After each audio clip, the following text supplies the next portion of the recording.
Hey, how you doing, everybody? I'm the Dr. Bob Lee from 107.5 WPLS and the Make the Grade Foundation for Education. You're watching Rude Rangers TV.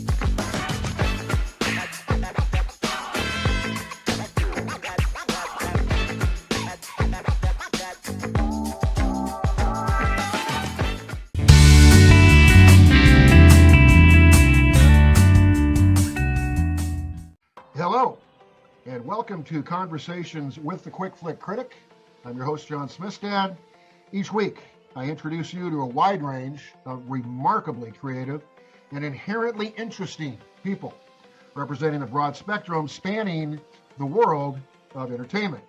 I invite you to listen, learn, laugh. Today's guest is Kirby Voss. Kirby is a screenwriter and a filmmaker, and he's got a lot of other cool things going on that we're going to talk about during the course of our conversation. But first of all, welcome to Conversations with the Quick Flick Critic, Kirby Voss. John, thanks so much. I'm thrilled to be here. Looking forward to having a good, nice chat with you. Absolutely, man. This is going to be cool. I've watched Kirby's latest film, and I've reviewed it on my blog, the Quick Flick Critic. The name of the film, which is a suspense drama, I think is an accurate description, and Kirby will talk about that. The film is called We All Think We're Special, and we're going to get into that. But Kirby, like I say, is a screenwriter, filmmaker, but he's got a filmmaker. He's got a lot of other stuff going on. It's really, I think, interesting and compelling. I wanted to go back to when you first realized that you really love film. And this is interesting, and I've not seen this whole movie. I've seen parts of it. I've got to see the whole movie. For some reason, I thought the movie was like 3 hours. It's like an hour and a half. But in your bio that I discovered, it says, your life changed irrevocably when you saw Dr. Strangelove, or How I Learned to Stop Worrying and Love the Bomb, as a 14-year-old kid. Now, Dr. Strangelove, if you haven't seen it, is a 1964 black comedy. It skewers the United States, USSR Cold War, which was in full raging mode at the time. The late, great Peter Sellers, who is recognized as one of the greatest actors of all time, I still think he's underrated at that, plays 3 different roles in this film.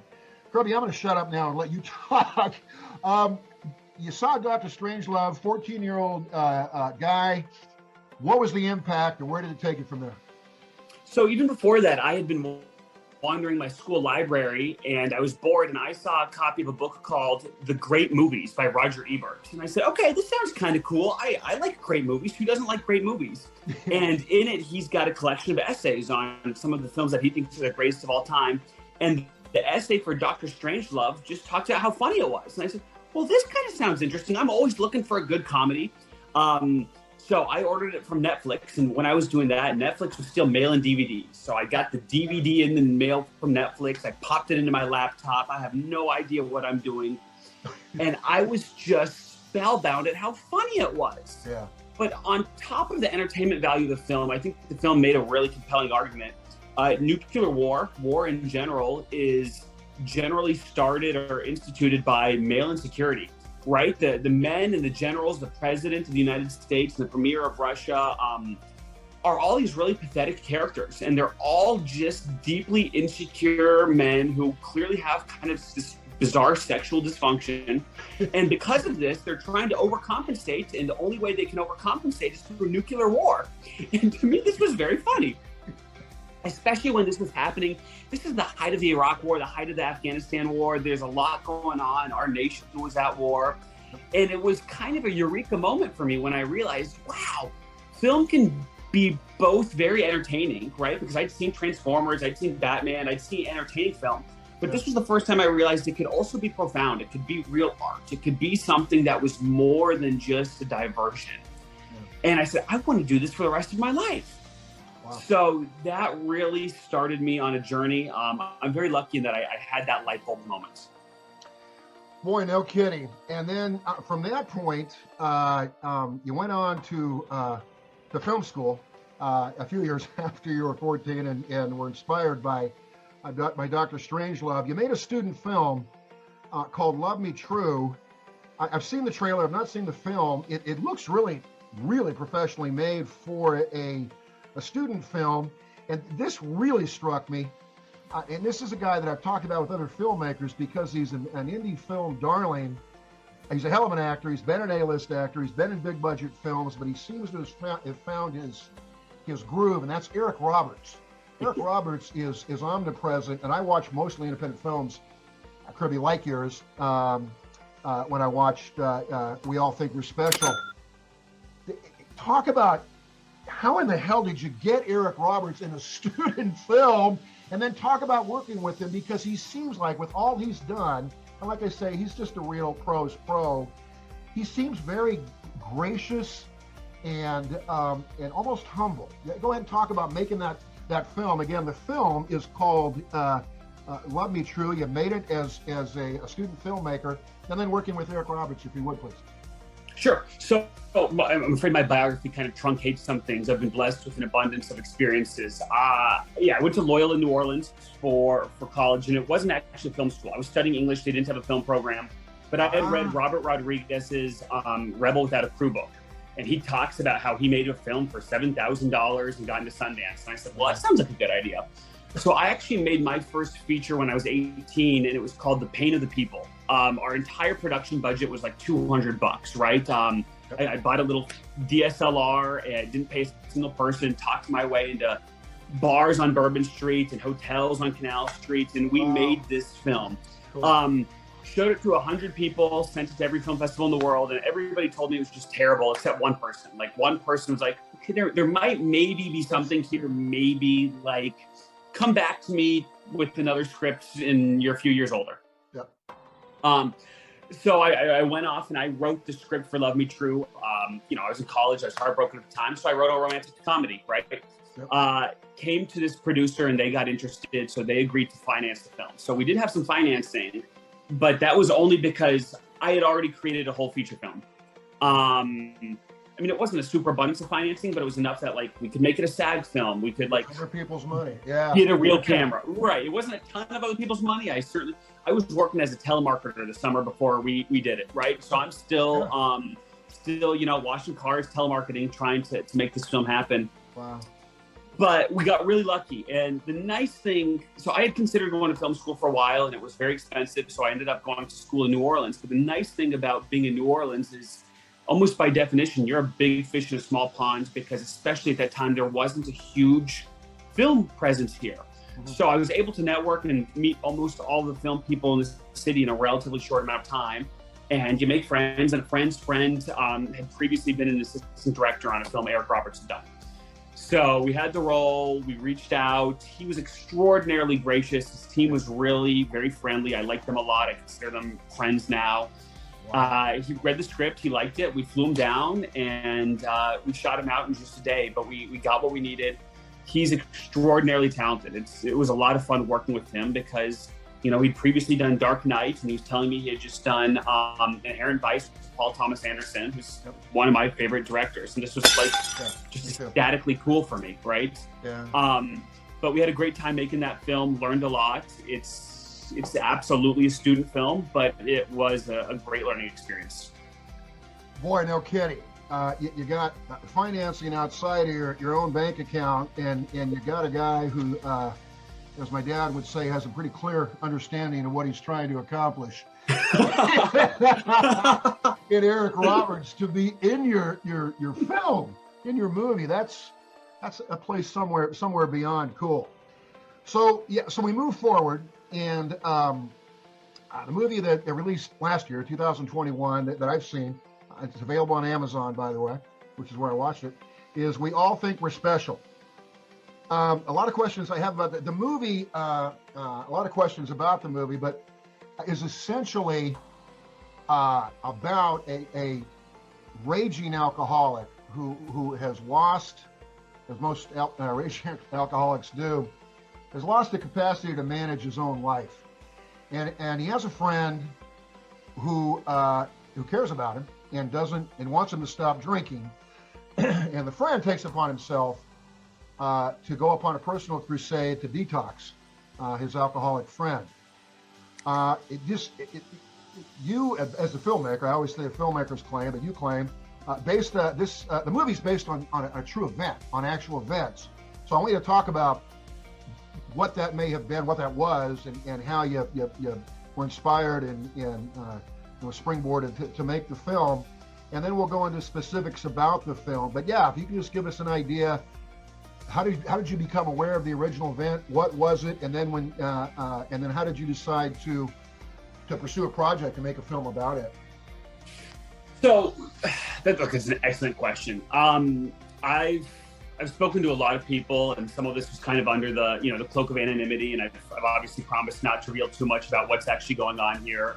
And certainly some dramatic license was taken, but here's what I can say.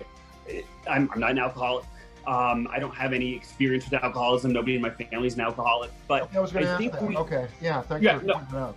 Okay. No, none of us have any real experience with alcoholism, but I do have experience with addiction of a different sort, right? So heck, at some point, giving up your entire life to make indie films that make no money is an addiction, right? At some point, you can fall in love with somebody and be addicted to a person. You can fall in love with an idea and be addicted to a person.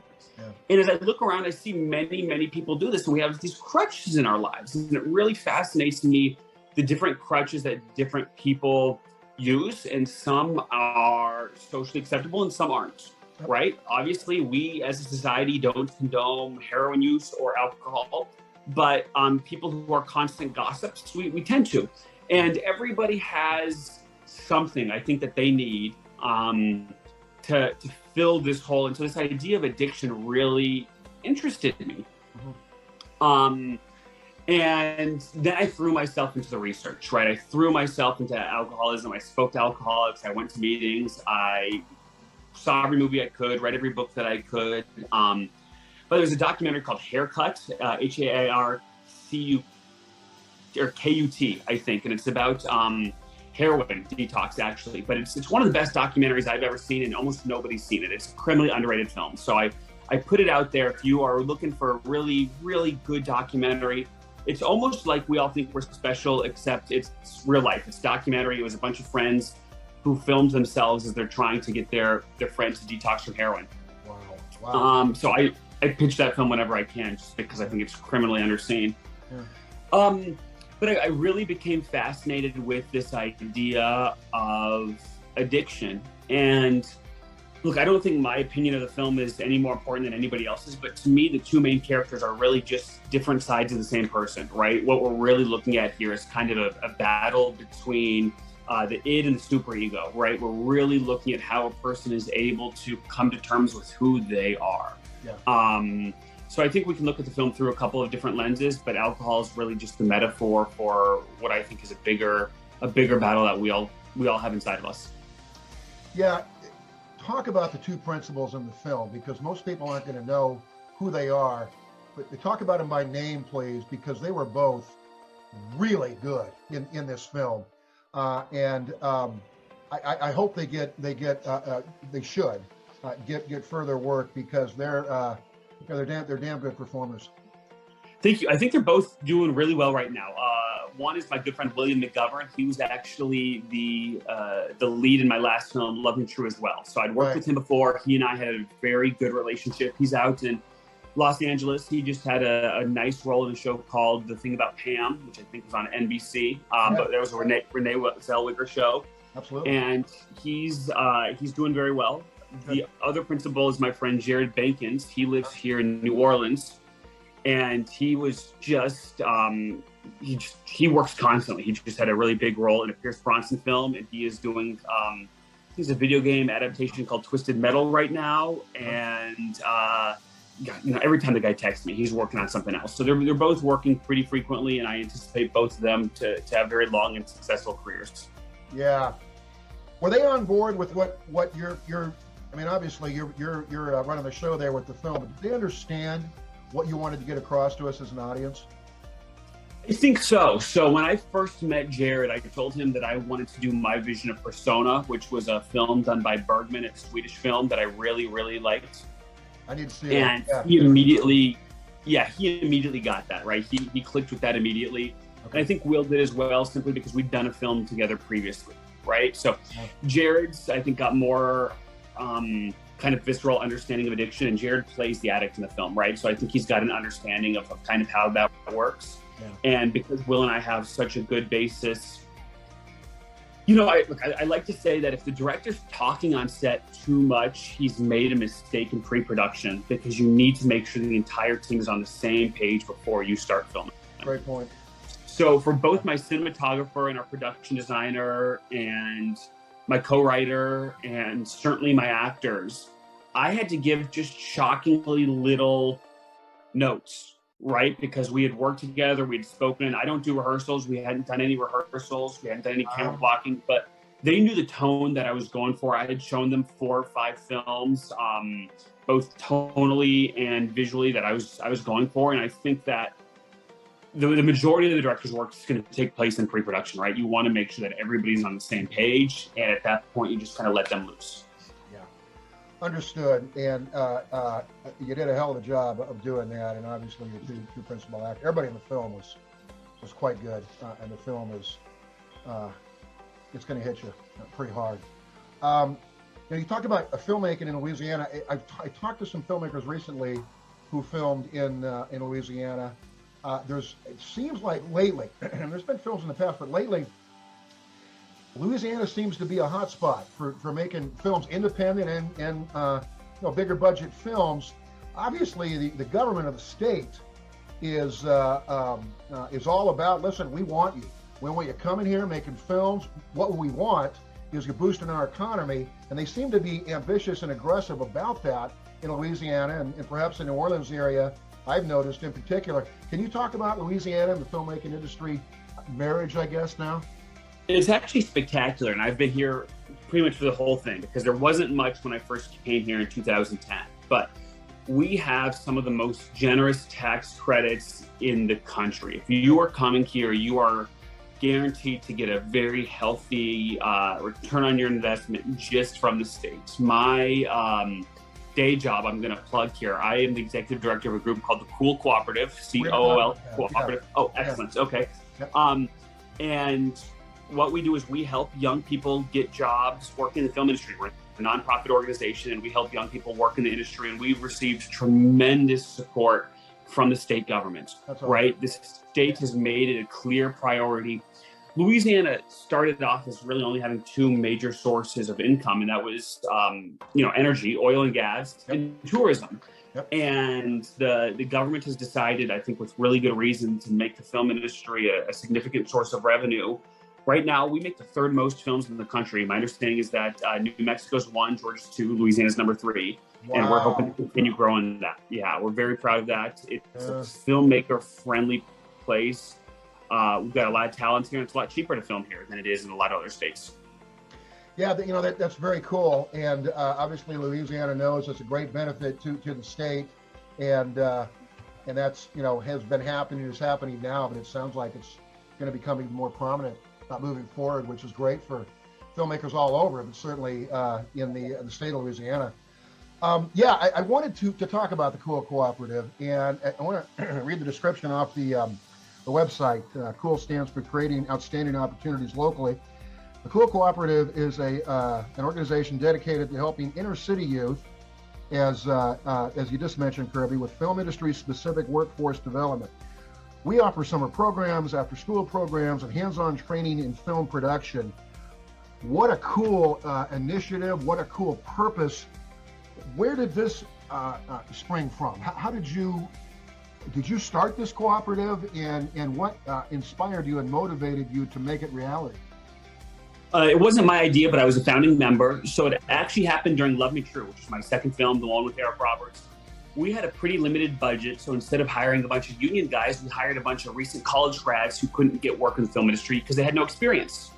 So the basic trade-off was, well, we're probably not going to be able to pay you as much as we should, but you're going to be able to have something on your resume with a real actor, a real production company.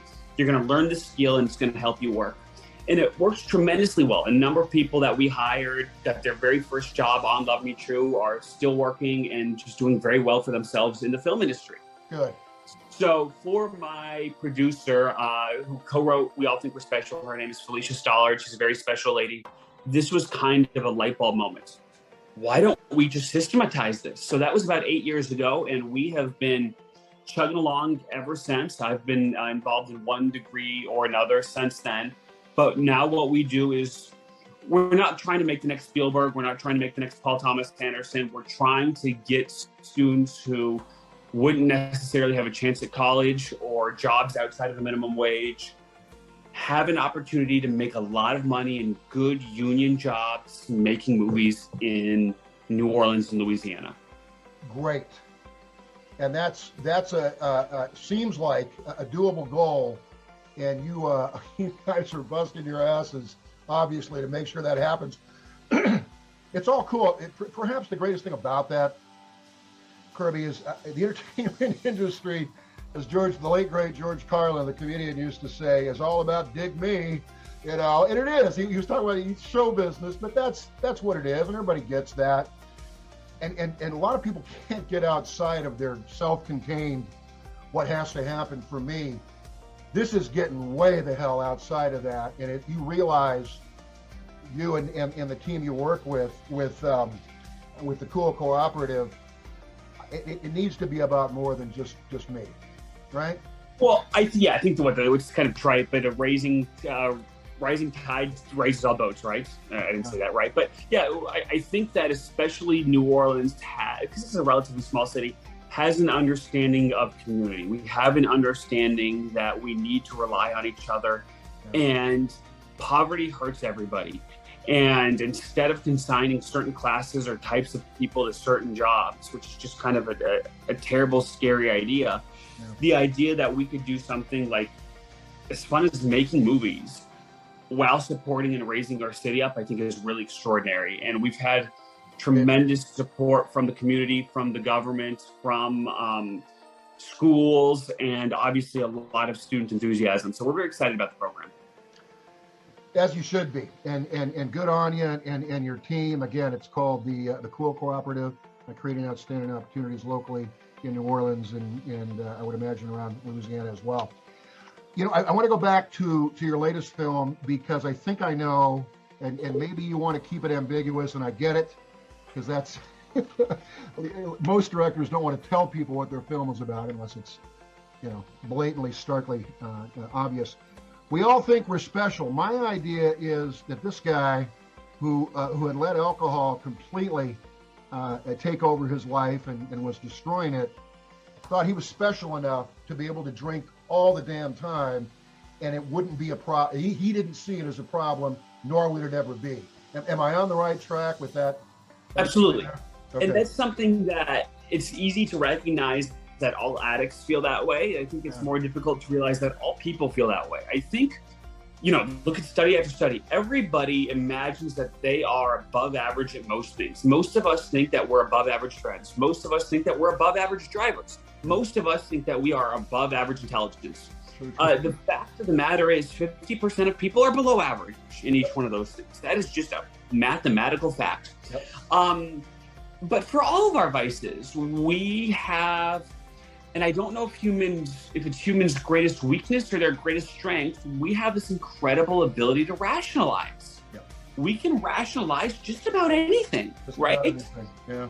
And I'm sure that there's a great evolutionary purpose to this, but no matter what rejection or goal or hope you have, humans can rationalize it.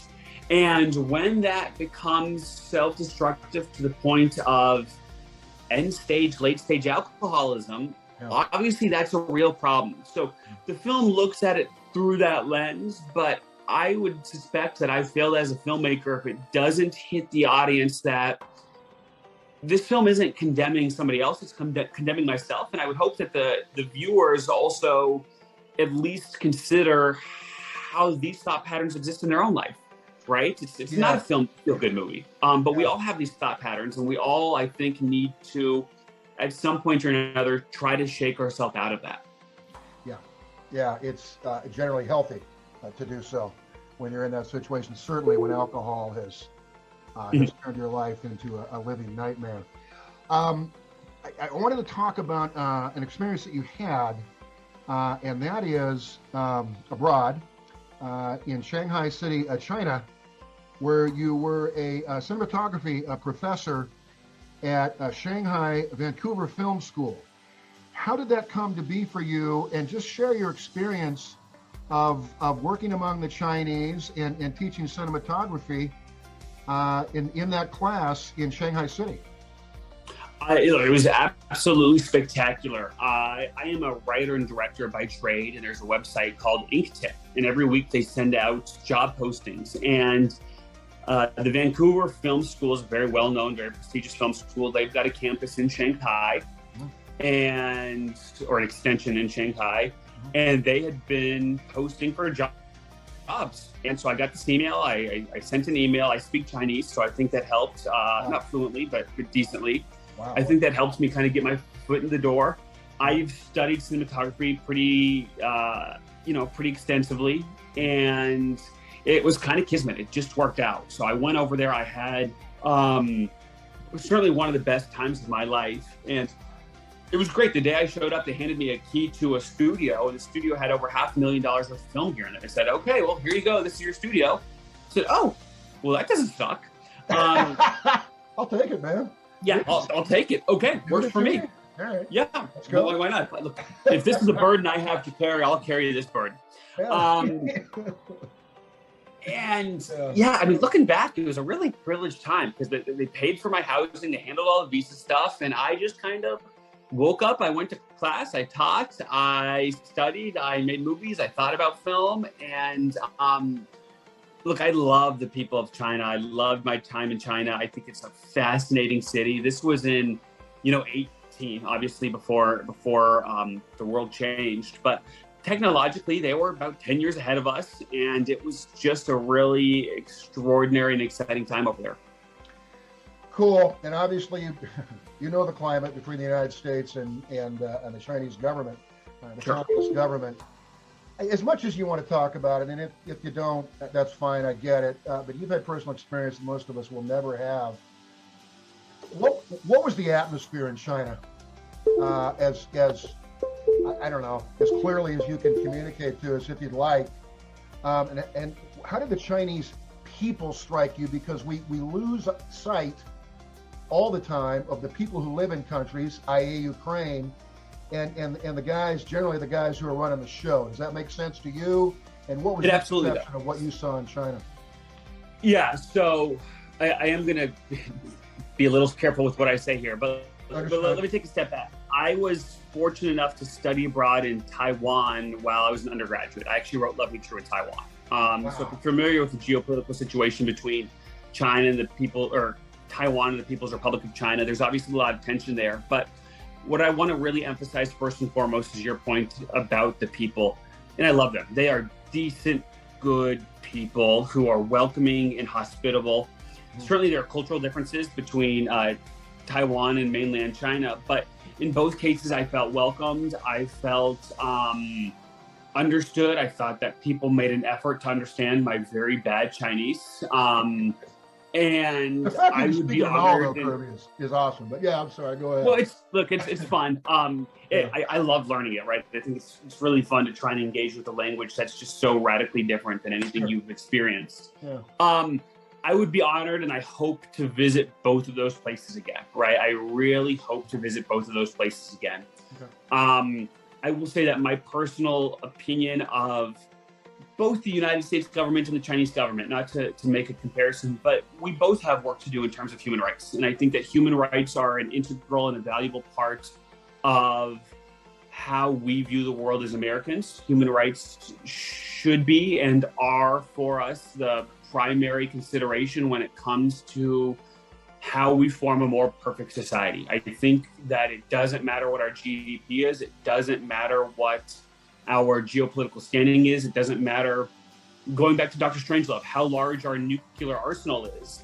If we don't have an understanding of the other person as a human being, living a human experience with dignity. Yeah.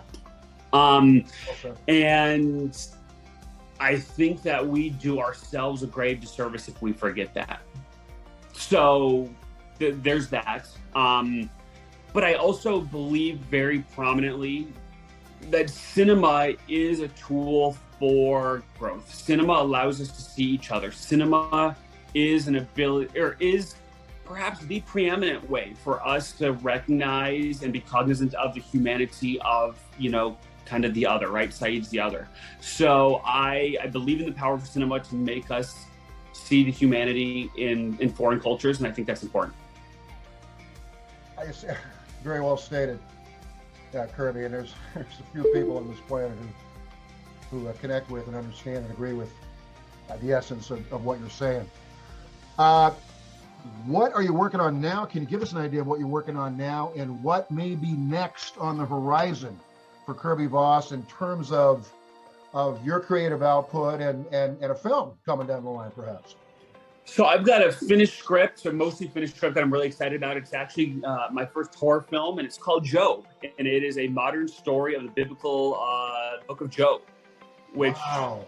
Okay, cool. Not to, from my own personal perspective of the religious story, if you're not familiar with it, God and the devil have a wager. They gamble over the fate of this man Job's soul, and God says to Satan, "You can torture this man as much as you want, and I am willing to bet that he won't renounce me."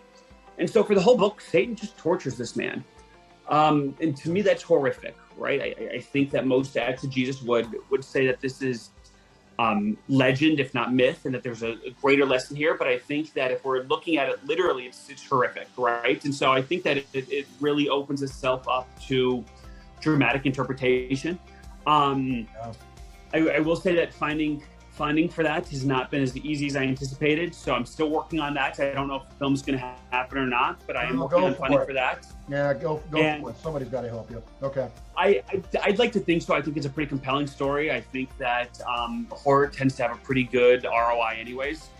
And I'm also in my free time working on a kind of a mix between political thriller and a little bit of a satire on papal elections. Actually, what happens when a pope dies and how we elect a new pope, which is a very, I think, fascinating thing. It's highly orchestrated. It carries the burden of both political elections and, religion. And I think that there's a lot going on there that most Americans don't necessarily understand that makes for great drama.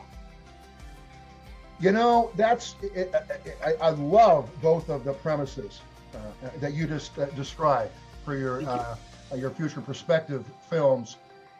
And I'm not above any genre, but it doesn't seem like you're enamored by superheroes punching each other in the face. You've got a little more, a little deeper intention and intellect and interest, frankly, in doing things that maybe resonate a little more with the human condition. I appreciate that. I think part of that is probably my disposition. You're right. Part of that is probably the nature of the funding, right? It takes some money to make a superhero film, right? If you've got relatively little money, you can do these things. I do tell people my dream film, if I could direct any film in the world, it would be a James Bond movie. I would be more happy than anything to do a Bond film. Good. But yeah, in general, if I could have anybody's career, it would be Paul Thomas Anderson's, right? I mean, it would be mine. But I think the type of scope and the kind of perspective and worldview that he has is something that, or Kubrick before him, I think, or Bergman, right? I mean, these are the types of filmmakers to which I aspire. You're not messing around with role models there. Yeah. No, and I've been told often that I don't do myself any favors by picking my role models here, but that would certainly be the goal.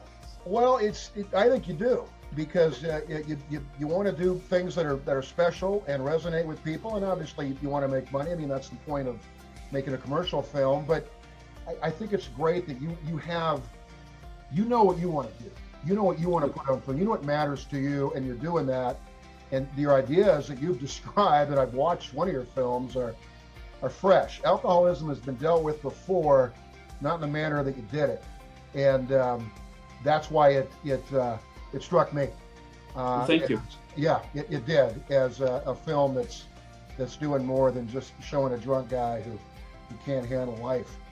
Well, Wow. to that point, I want to, Yeah. I think it's really a valuable conversation. And this conversation is a breath of fresh air to me, because to be perfectly blunt with you, the film radically underperformed. It didn't play at any of the festivals I thought it would get into. I'm really surprised by that, because I've seen movies, and to each his own, and everybody perceives how they see a movie on their own terms. But this is really a good film. It's not my job to sell your film, but that's astonishing to me that a festival with all the festivals, that some didn't say, yeah, we want this as part of our lineup. We didn't get accepted to a single one. And we got some excellent reviews from Film Critic. Gave us 9 out of 10. They called it an excellent film, which was very flattering. But I think part of it was the timing, right? Nobody was particularly interested in watching the film about alcoholism while a global pandemic was raging. I kind of get that, right? I can appreciate that our film was like the anti-zeitgeist. But it has been really interesting to me. We released almost a year ago. Interest is starting to pick up. I'm having more people talk about it now than they did a year ago. And so it's really interesting to me that it seems like it's very, very slowly finding its audience. And I hope that continues. Yeah. But I will say I was kind of flabbergasted by our reception at the festivals. I was expecting something else. Yeah. And so it's interesting to me to see how that works. And certainly as an artist, right, learning to deal with that, and at some point brush it off, and at some point learn from it and move on, has been something that I've had to reckon with. Yeah. No, I don't blame you.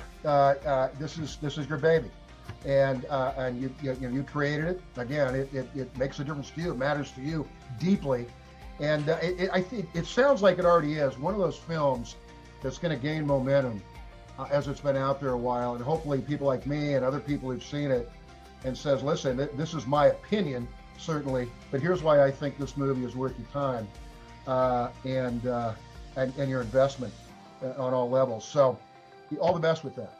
I appreciate that. Thank you. Absolutely. And Kirby, all the best with your career moving forward. You've certainly got some interesting stories and interesting ideas bouncing around in your creative mind that I want to get out to us in motion picture form in the future, and that's a lot to look forward to.